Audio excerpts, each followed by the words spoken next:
নমস্কার বন্ধুরা, আজ চলে এসেছি আরও একটি নতুন ভিডিও নিয়ে। দোল পূর্ণিমার দিনে এক মুঠো লবণ ছড়িয়ে দিন বাড়ির এই স্থানে, এতে আপনাদের সকল মনস্কামনা পূরণ হবে। আসুন বন্ধুরা, জেনে নেওয়া যাক সেই লবণ কোন স্থানে ছড়াতে হবে। তার আগে বলি বন্ধুরা, আপনাদের কাছে একটাই অনুরোধ, আপনারা ভিডিওটা পুরো দেখুন, একদমই স্কিপ না করে। বন্ধুরা, সামনেই আসতে চলেছে দোল পূর্ণিমা। এই দোল পূর্ণিমার দিনে যদি বাড়ির এই জায়গাতে এক মুঠো লবণ ছড়িয়ে দেওয়া যায়, তাহলে বাড়ি থেকে দূর হয় সমস্ত বাধা বিপত্তি। তার জন্য আপনাদের অবশ্যই করে এই দোল পূর্ণিমার দিনে ঠিক সন্ধ্যাবেলাতে, হ্যাঁ বন্ধুরা, একেবারেই ঠিকই শুনেছেন, দোল পূর্ণিমার দিনে এই কাজটি অবশ্যই সন্ধ্যাবেলা করতে হবে। সন্ধ্যাবেলা ভালো করে হাত মুখ ধুয়ে একেবারে শুদ্ধ হয়ে যাবেন এবং পরে নেবেন একটি শুদ্ধ পোশাক। এরপর নিজেদের গায়ে একটু গঙ্গার জল ভালো করে ছিটিয়ে নেবেন। এরপর আপনারা চলে যাবেন আপনাদের বাড়ির ঠাকুর ঘরে।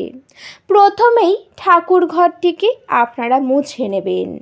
যেমন প্রত্যেক দিন সন্ধ্যাবেলায় পূজা করেন, ঠিক তেমনভাবেই পূজার আয়োজন করবেন।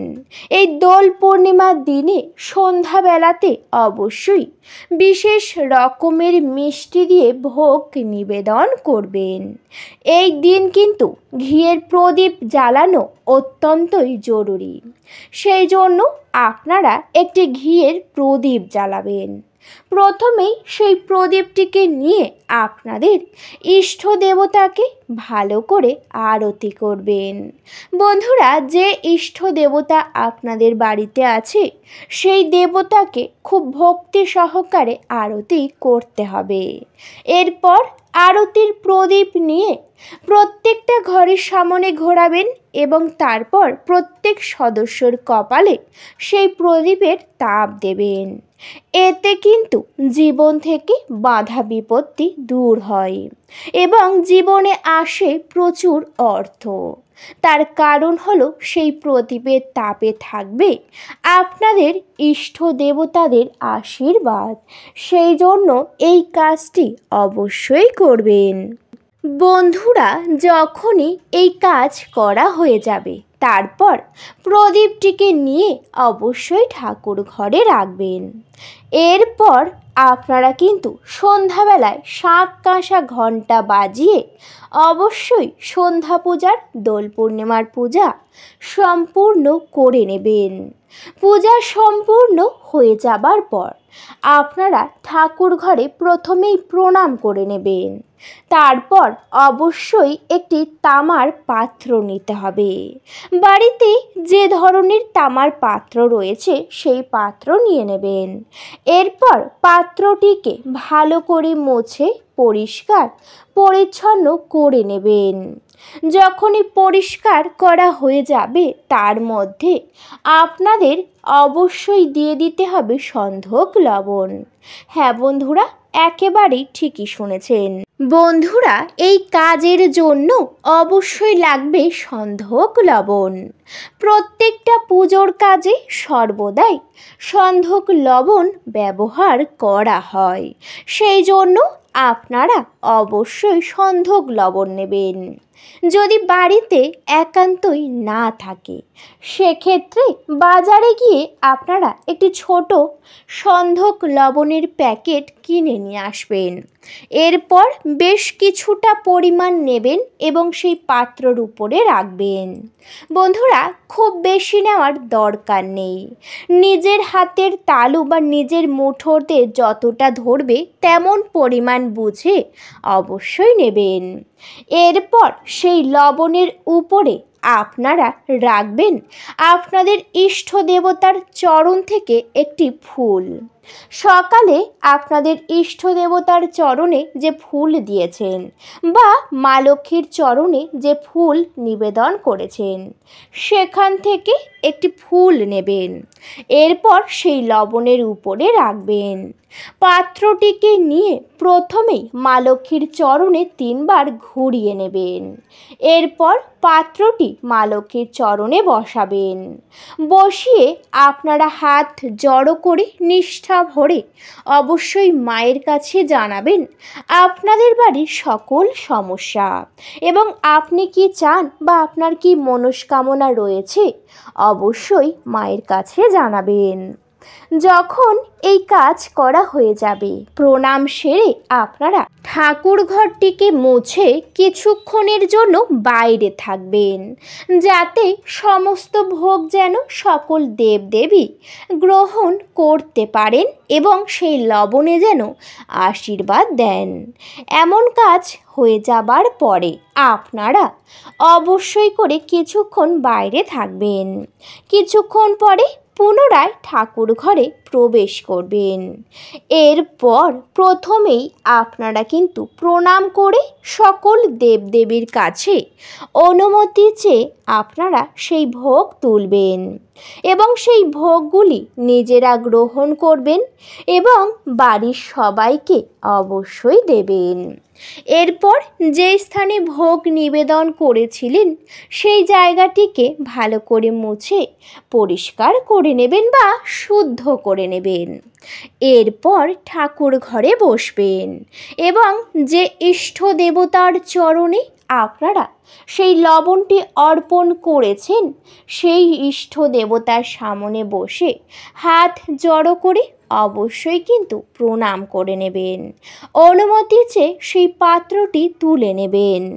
পাত্রটি তুলে নেওয়া হয়ে যাবার পর সেই লবণের উপরে যে ফুল দিয়েছেন সেই ফুলটি উপর থেকে আপনারা তুলে নেবেন। এরপর ফুলটি নির্দিষ্ট জায়গায় আপনারা রাখতে পারেন বা জলাশয়ে অবশ্যই ভাসিয়ে দিতে পারেন। এরপর সেই লবণটিকে নিয়ে যদি কোনো মহিলা এই কাজ করেন অবশ্যই বাম হাতে নেবেন, আর যদি কোনো পুরুষ এই কাজ করেন অবশ্যই ডান হাতে নেবেন। বাম হাতের তালুতে সেই পুরো লবণটাকে ঢালবেন এবং তারপর হাতটা ভালো করে মুঠো মেরে নেবেন। হাতটা বন্ধ করে নিজেদের কপালে 3 বার ছুঁয়ে নেবেন। এরপর সেই 1 মুঠো লবণ নিয়ে প্রথমেই কিন্তু ইষ্ট দেবতার চরণে 3 বার ঘোরাবেন। এরপর প্রত্যেকটা ঘরের সামনে যাবেন। ঘরের সামনে গিয়ে ঘরের সামনে দাঁড়িয়ে অবশ্যই 3 বার নিজেদের হাতটিকে ঘরের মধ্যে ঘুরিয়ে নেবেন।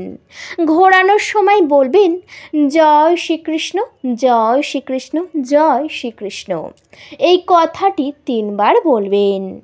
যখনই ঘোরানো হয়ে যাবে এরপর আপনারা কিন্তু দরজাটি বন্ধ করে দেবেন।